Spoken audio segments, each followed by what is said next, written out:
After mounting our rear grip and our reel seat, we're going to mount our foregrip. We need to remount the inside diameter of our foregrip just like we did our rear grip. We've already reamed it out, so now we're going to dry run it, just make sure it all fits.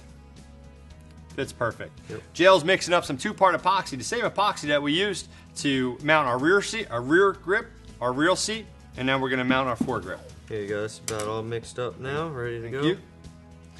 So now what we're going to do, just like JL did earlier with the rear grip, take some 2-part epoxy. Again, from that mark we made earlier, we're going to apply epoxy all the way around the rod blank, from that mark all the way down to the reel seat.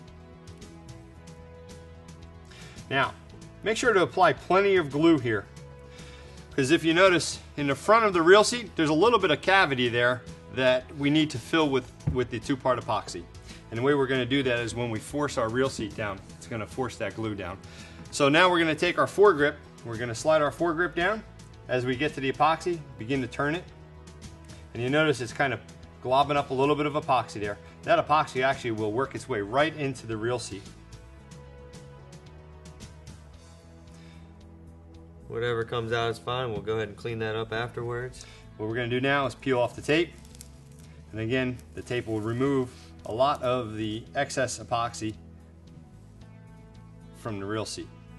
We'll come in with a paper towel and we'll clean up any excess that might be on the outside of the reel seat. Okay, now that we've got our rear grip mounted, our reel seat and foregrip mounted, now we need to install our butt cap and our winding check. In your kit that you received, there should be 3 winding checks. These are the rubber type material that's in your kit. They're designed to actually mount in the front of your foregrip. Now earlier when we reamed all this out, you notice a lot of chunks of cork had fallen out. We want to cover that up. We want to make a nice pretty presentation on the front of our foregrip. So what you want to do is pick the right size that fits your rod blank. Okay, in this case it happens to be the small one. What we'll do is we'll slide it onto our rod blank.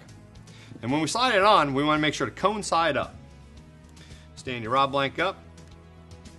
A couple of fingers to push it down into place. Just before we get into place, we'll take a little bit of glue, the same 2-part epoxy that we used earlier, and we'll just dab a little bit onto the blank. We don't need a whole lot here. Push your winding check down the rest of the way, butt it right up against your foregrip. Okay? Now JL's going to show you how to install the butt cap. Okay. Yeah, that looks nice. Nice, good finish on here. I'm going to go ahead and cap off the other end with the butt cap. Okay, so what we're going to do, take a little bit of that same epoxy, go ahead and put it on the inside of this butt cap. Okay, make sure you get enough in there so it doesn't come off down the road. Okay, this tenon that we were talking about earlier, the butt cap's going to fit right on there.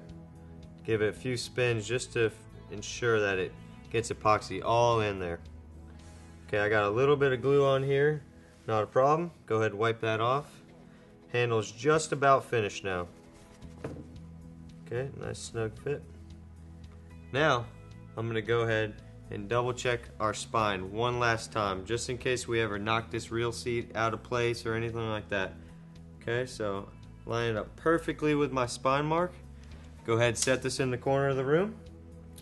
Leave it overnight, let it dry, come back tomorrow for the guides.